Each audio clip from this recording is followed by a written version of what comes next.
क्या आपको भी लगता है कि आपका मन अशांत है? तो इस कहानी के जरिए मैं आपको बताऊंगा कि आप कैसे अपने मन को शांत कर सकते हैं।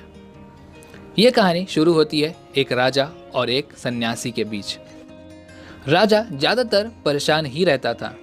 वह राजा अपने मन को शांत करने का बहुत प्रयास करता, पर उसका मन शांत ही नहीं हो पाता। राजा ने बड़े बड़े विद्वानों को अपने महल में बुलाया और उनसे इसका उपाय पूछा। लोग तरह तरह के उपाय राजा को बताते, पर कोई भी उपाय काम नहीं करता।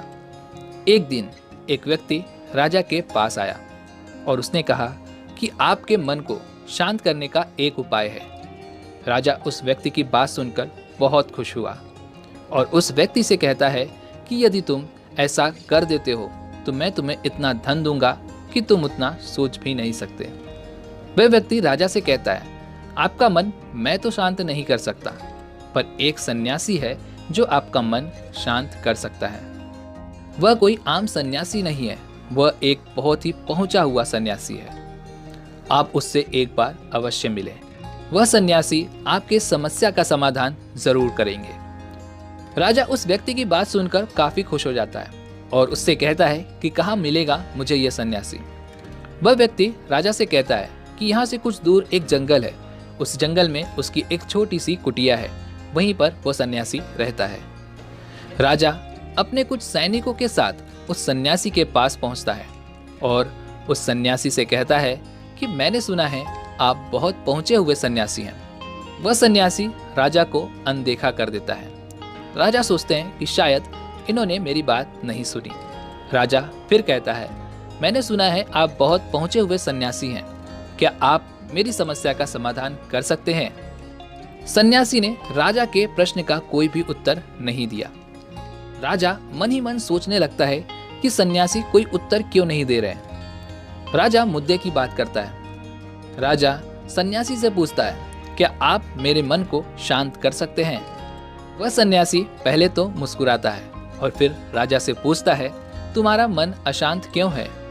राजा कहता है, वैसे तो मेरे पास कोई भी चीज की कमी नहीं है। राजा कहता है कि मेरे पास इतना धन है कि मुझे खुद उसका अंदाजा नहीं है। सभी सुख सुविधाएं हैं, लोगों के मन के लिए आदर है और मैंने बहुत सारे दान पुण्य भी किए हैं। बस एक चीज की कमी है, मेरे अंदर मेरा मन अशांत रहता है। यदि यह कभी कभी शांत भी हो जाता है तो वह फिर से अशांत हो जाता है। क्या आप मेरे मन को शांत कर सकते हैं? मैं बड़ी आशा लेकर आपके पास आया हूँ। बाकी तो मैंने काफी सारे प्रयत्न किए हैं, लेकिन उनमें से कोई भी काम नहीं किया। बस आप ही मेरी आखिरी उम्मीद हो।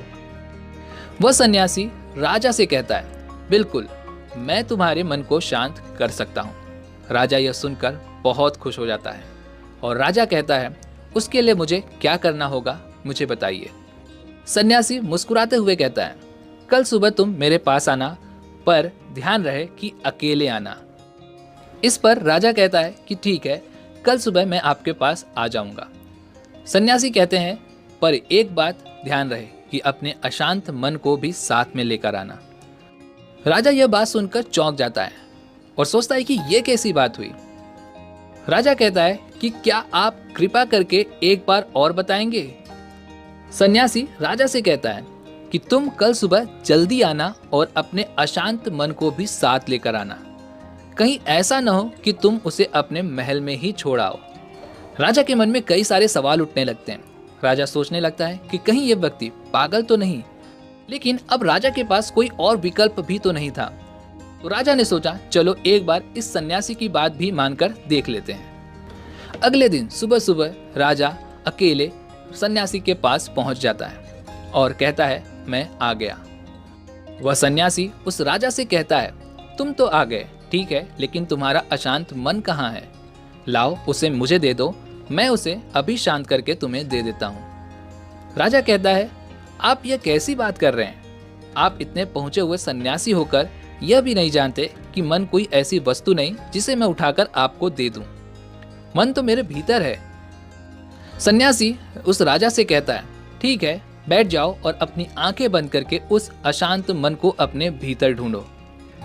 राजा अपनी आंखें बंद करके उस अशांत मन को अपने भीतर ढूंढने लगता है बहुत देर आंखें बंद करके बैठे रहने के बाद सन्यासी राजा के कंधे पर हाथ रखते हैं और कहते हैं, आंखें खोलो। राजा अपनी आंखें खोलो और सन्यासी उस राजा से पूछते हैं, क्या तुम्हें तुम्हारा अशांत मन मिला? राजा कहता है, नहीं। सन्यासी राजा से कहते हैं, कोई बात नहीं, कल तुम फिर से प्रयास करना, आज के लिए इतना काफी है। अगले दिन फिर से राजा सुबह सुबह सन्यासी के पास आ जाता है और फिर से वैसा ही करता है जैसा कि उन्हें सन्यासी ने बताया था। राजा बैठ जाता है और अपनी आंखें बंद कर लेता है और अपने उस अशांत मन को भीतर ढूंढने का प्रयास करता है। बहुत देर तक राजा बैठा रहा। सन्यासी फिर से राजा के कंधे पर हाथ रखते हैं और कहते हैं, क्या तुम्हें तुम्हारा अशांत मन मिला? राजा बड़ी शांत आवाज में उस सन्यासी से कहते हैं, नहीं। सन्यासी कहता है, ठीक है, कोई बात नहीं, आज के लिए इतना काफी है, कल तुम फिर से प्रयास करना। राजा काफी सोच में पड़ गए। उन्हें लगा कि शायद ये उनकी समस्या का हल नहीं है। वो इस सोच में पड़ गए कि मुझे वापस से सन्यासी के पास जाना चाहिए या फिर नहीं। आखिरकार उन्होंने फैसला किया कि वो फिर से सन्यासी के पास जाएंगे और अगले दिन सुबह राजा फिर सन्यासी के पास चले जाते हैं और वैसा ही करते हैं जैसा कि पिछले 2 दिन से वो कर रहे थे। राजा बैठ जाते हैं और अपनी आंखें बंद करके अपने उस अशांत मन को ढूंढने लगते हैं। इस बार सन्यासी राजा को कुछ नहीं कहते क्योंकि काफी समय बीत गया होता है और राजा ने अब तक अपनी आंखें नहीं खोली होती। सन्यासी राजा के पास ही बैठे रहते हैं। पूरा दिन बीत जाता है और इसी तरह पूरी रात भी बीत जाती है, पर राजा आंखें बंद करके अपने उस अशांत मन को ही ढूंढ रहे होते हैं।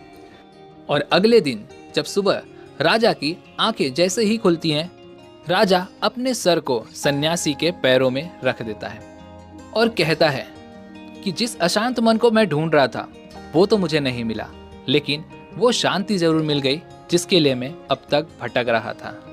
तो दोस्तों, इस कहानी से हमें ये सीख मिलती है कि आपका अशांत मन और कुछ नहीं बल्कि आपके विचार हैं, आपके थॉट्स हैं जो आपको परेशान कर रहे हैं। तो इसे शांत करने के लिए आपको किसी वस्तु या फिर किसी ऐसी चीज की जरूरत नहीं है जो कि आप अपने आसपास ढूंढ रहे हो।